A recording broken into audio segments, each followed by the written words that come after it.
Welcome to our sketching series. अभी तक हमने कलर के कुछ बेसिक्स के ऊपर वर्क किया था और उसके बेस पे हमने कुछ स्केचेस बनाए थे, कुछ मास्टर आर्टवर्क्स के स्केचेस, कुछ क्विक स्केचेस जहाँ पे कुछ आर्टवर्क्स हमारे खराब हुए। ये एक रेम्ब्रांड का सेल्फ पोर्ट्रेट जो मैंने आपको बताया था, ये एक अधूरा वर्क है जिसको हम कभी करेंगे पूरा। और ये वाला जो डेमो था ये हमने अपने लास्ट सेशन में कवर किया था। अब आज जो हम स्केच करने वाले हैं सो ये है राजा रवि वर्मा की पेंटिंग जो कि फॉर्म लाइट में बनाई गई है। तो मेनली ये क्योंकि वर्कबुक लाइट्स के बारे में, तो यहाँ पे मैं आपको लाइट्स के बारे में बता रही हूँ कि इस वाले आर्टवर्क में फॉर्म लाइट को दिखाया गया है। एंड फॉर्म लाइट को दिखाने से हमारा जो सब्जेक्ट होता है उसका फॉर्म, उसका स्ट्रक्चर, उसकी बनावट, वो सब चीजें हमें बहुत क्लियरली दिखती हैं। इसीलिए हम इस तरीके की ही पेंटिंग्स का यूज मेनली अभी कर रहे हैं। ये पेंटिंग माद्री की है जो कि राजा पांडु की दूसरी पत्नी कुंती के बाद में इनसे विवाह हुआ था उनका, और इनके ही वो दो बेटे थे, नकुल और सहदेव। तो ये महाभारत की कहानी, अगर आपने महाभारत देखा होगा, पढ़ा होगा, इनके बारे में आप जानते होंगे। अभी हम अपने स्केच पे आते हैं। मैं सेम प्रोसेस को फॉलो करूंगी जिस प्रोसेस को फॉलो करके अभी तक हमने ये सारे अपने स्केचेस बनाए हैं। एंड लास्ट वीडियो में हमने ऑलरेडी बात कर लिया है कि हमारा मोटिव क्या है, क्योंकि अभी जो मैं स्केचेस यहाँ पे बना रही हूँ वो सब स्केचेस बनाने के बाद मैं इस पे वाटर कलर को करूंगी। तो मैं वाटर कलर के हिसाब से और जो मेरा मोटिव है, जिस चीज की स्टडी मैं करना चाहती हूँ इस स्केच के थ्रू, उस मोटिव के अकॉर्डिंग मैं इस स्केच को बना रही हूँ। को स्टार्ट करते हैं सिंप्लीफाई करने। तो यहाँ पे एक पूरा पोर्ट्रेट है, करीब आधी बॉडी हमें दिख रही है, दोनों हाथ और कुछ फ्रूट्स वगैरह भी हमें इस रेफरेंस के अंदर दिख रहे हैं। उसी तरीके से सिंप्लीफाई वे में अगर स्केच करते हैं तो वो हमारे लिए ज्यादा अच्छा होगा। इसमें जो एक्सप्रेशंस और जो फील ऐड करने की चीज है उसको करने के लिए जो बेसिक प्रपोर्शंस हैं, एंगल्स है, डिस्टेंस है, शेप्स है, जब तक वो सब इस स्केच में सही नहीं है तब तक वो एक्सप्रेशन और वो फील इस स्केच में हम ऐड नहीं कर सकते हैं। तो सबसे पहले मैं ये देख लेती हूँ कि इसको मुझे शुरू कहाँ से करना है। पेपर है A5 साइज का और ये छोटा साइज का है, तो अब मैं चाहूँ तो इसके साइज को इंक्रीज करके बना सकती हूँ। तो अपने पेपर के हिसाब से ये कहाँ पे अच्छा लगेगा, बिकॉज अगर आप देखो इसका लेआउट तो ये डिफरेंट है और हमारे पेपर का लेआउट डिफरेंट है। तो हम अपने पेपर के हिसाब से बना सकते हैं कि हमें कहाँ पे अच्छा लगेगा। सपोज अगर मैं यहाँ पे फेस बनाऊं इधर पेपर के हाफ वाले एरिया में और पेपर के हाफ वाले एरिया में हाथ और फ्रूट का पार्ट अगर मैं रखना चाहती हूँ, या फिर मैं इनका जो पूरा बॉडी है थोड़ा सा और साइड में करके इधर साइड में और स्पेस ऐड करना चाहती हूँ, तो मैं वो भी कर सकती हूँ। जब हम स्केच करते हैं तब हम कई सारे एक्सपेरिमेंट्स भी करते हैं। तो एक्सपेरिमेंट्स सिर्फ कलर के बेसिस पे नहीं, एक्सपेरिमेंट्स आप कॉम्पोजिशन, इसकी लाइक ड्राइंग तो सेम रहेगा, बट इसमें भी अगर आप कुछ चीजों को चेंज करना चाहते हैं, आप अगर चाहते हैं कि इस फ्रूट को मैं यहाँ पे ना रखूं, हाथ को मैं इस तरीके से ना रखूं, तो वो कर सकते हैं। बट यस, इतने बड़े बड़े चेंजेस ऐड करने के लिए इम्पोर्टेंट है कि पहले फंडामेंटल्स क्लियर हो ताकि उसके हिसाब से चीजें बैलेंस्ड दिखे। एक्सपेरिमेंट हो बट बैलेंस्ड दिखे, ये फंडामेंटल्स वाइज उसको ध्यान में रखते हुए आप अगर चेंजेस ऐड करते हैं, एक्सपेरिमेंट्स करते हैं, तो वो सही होगा। तो ये वाला पार्ट मैंने सबसे पहले यहाँ पे कर दिया। फेस का ये जो एंडिंग पार्ट है वो मैंने इसको समझा है। ये बाल से लेकर के यहाँ चिन तक का जो एरिया है ये इतना आएगा। हालांकि यहाँ पे देखो अभी आप एक एंगल है, इस तरीके से शेप में हेड हमें यहाँ पे दिख रहा है, बट अभी हम इसको लाइंस के फॉर्म में रखेंगे। मोस्ट ऑफ द टाइम लोग मिस्टेक करते हैं कि वो डायरेक्टली ड्रॉ करना शुरू कर देते हैं सब चीजों को, वो एक अलग चीज है।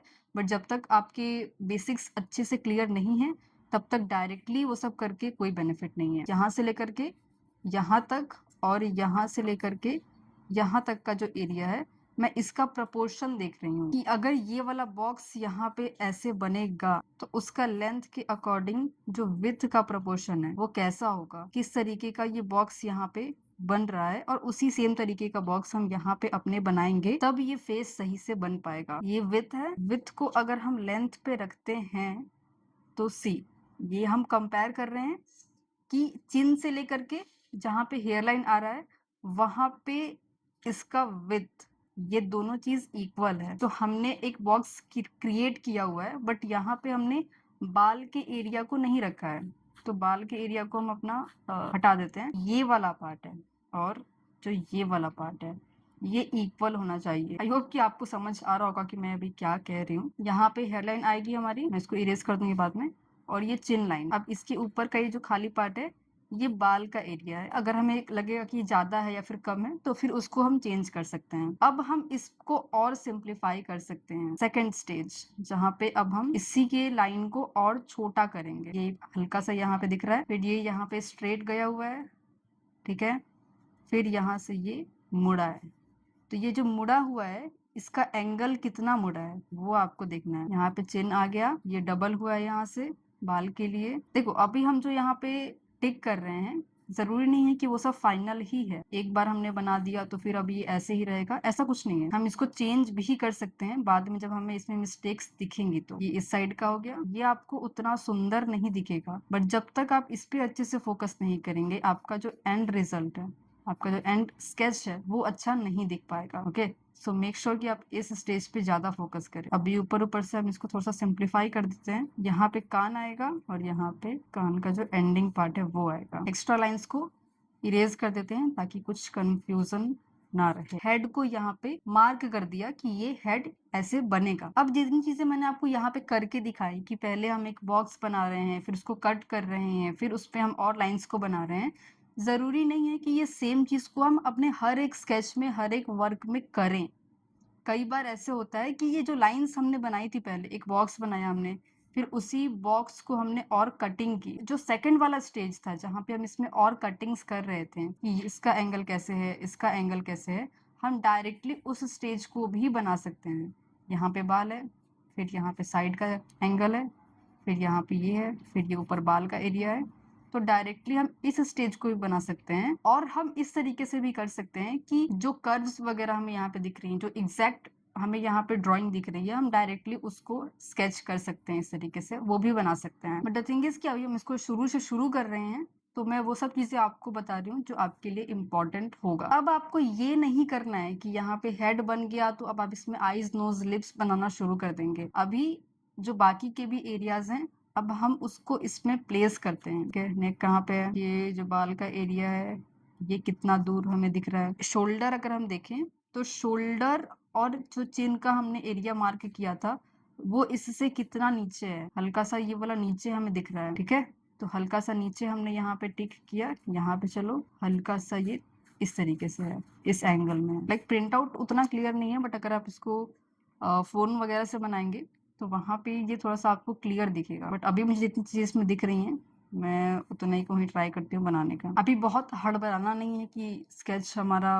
अभी ही कंप्लीट हो जाए, अभी ही हम सब कुछ को बना दें। ये एंगल दिख रहा है यहाँ पे, ये जो फ्रूट वाला पार्ट है ये आप देखो कि फेस से कितना दूर है। ये जो एंगल हमने बनाया था ये इससे अब कितना दूर हमें दिख रहा है और किस एंगल में दिख रहा है। कुछ इस एंगल में ये फ्रूट का पार्ट हमें दिख रहा है। ये वाला जो हाथ का एरिया है अगर हम इसको ऊपर लेकर के जाएं तो ये कहाँ पे आ रहा है, मतलब जो हमने यहाँ पे एंगल चेंज किया है करीब यहाँ से आ रहा है। ये वाला जो एंगल हमें दिख रहा है इसको पहले हम देख लेते हैं। दूर से पेंसिल को होल्ड करके पहले आप आइडिया लो कौन सा एंगल आप बनाओ तो ये सही लगेगा। क्या ये ऐसे सही लग रहा है या फिर हल्का सा इसको हमें चेंज करना चाहिए, हल्का सा ये क्या ये ऐसे होना चाहिए था। यहाँ पे आप फेस से डिस्टेंस भी देखेंगे, ये वाला जो एरिया दिख रहा है ये फेस से कितना दूर है, हल्का सा दूर वो हमें दिख रहा है। तो यहाँ पे हम कई चीजों को गैस कर रहे हैं क्योंकि हम यहाँ पे सेम साइज का नहीं बना रहे हैं। जो भी हम अभी बना रहे हैं ना वो मैक्सिमम चीजें गैस कर रहे हैं हम बस कि शायद ये चीज यहाँ पे होगी। जहाँ पे हाथ शुरू हो रहा है ये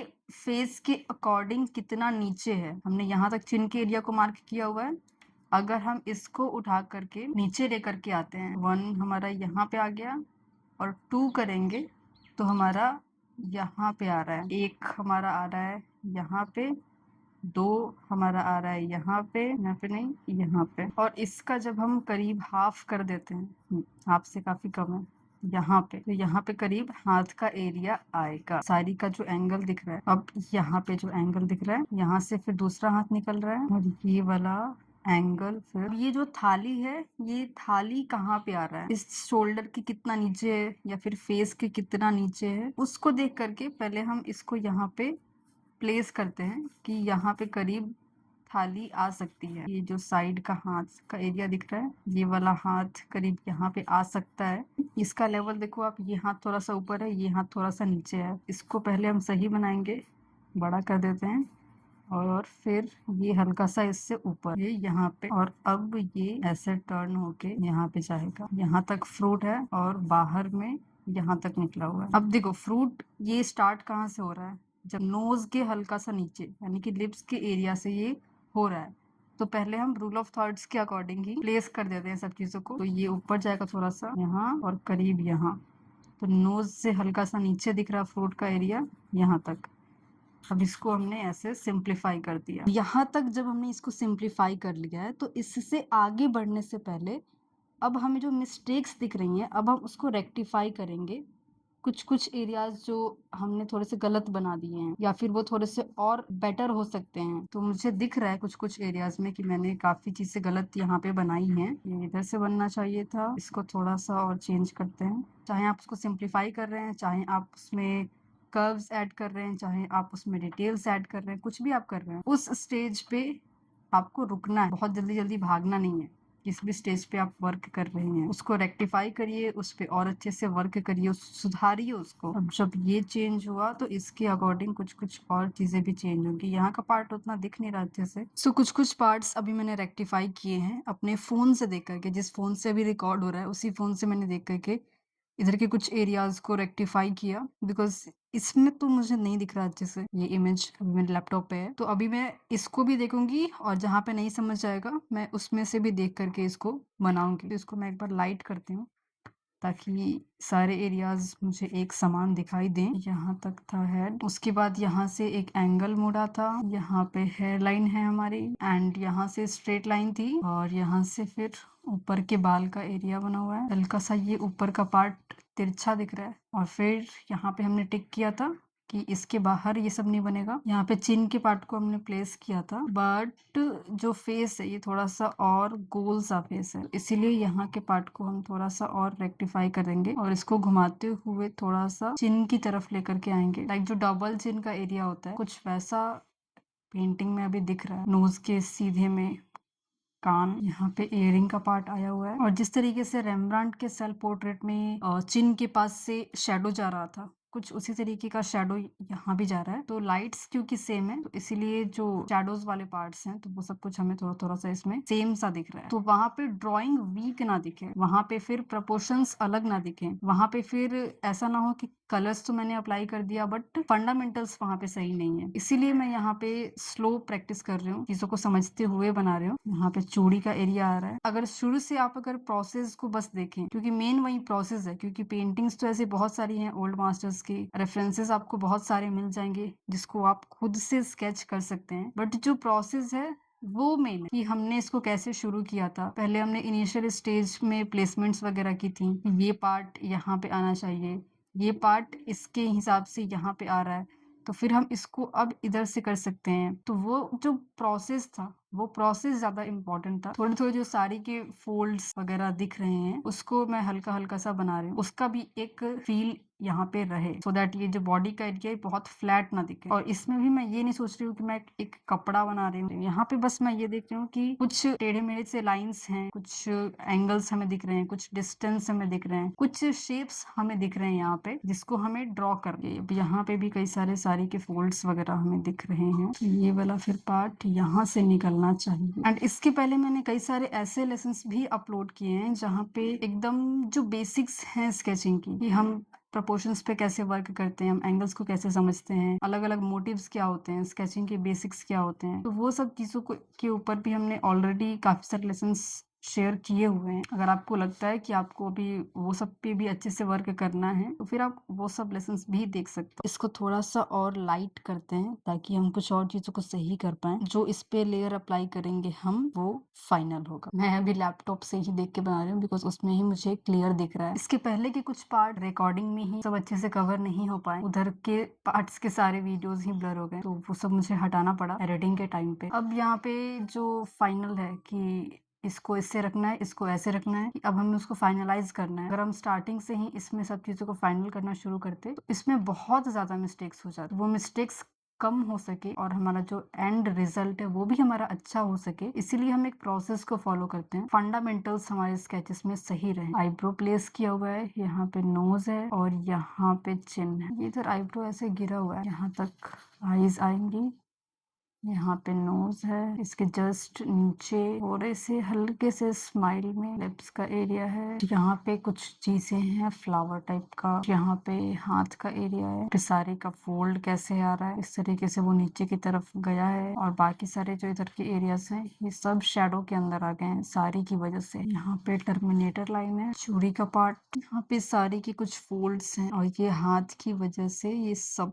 कुछ डार्कनेस में। इधर ये वाला सारा पार्ट जो कुछ फ्रूट्स के पार्ट्स हैं वो मैं रफली ऐड कर देती हूँ। ये यहाँ पे है, ये यहाँ पे है। एक इसको ओवरलैप किए है और एक इसके ऊपर है और साइड में बस ग्रेप्स रखे हैं। इसमें ऐसे लाइट आ रही है। ये हाथ भी शेडो में है। चूड़ी का पार्ट है यहाँ से यहाँ तक और फिर हाथ में इधर शेडो का पार्ट है। इस साइड का फेस है, ये सब डार्कनेस के अंदर है। और ये वाला जो आंख है ये भी डार्कनेस के अंदर है। इसमें ही फेस बनेगा।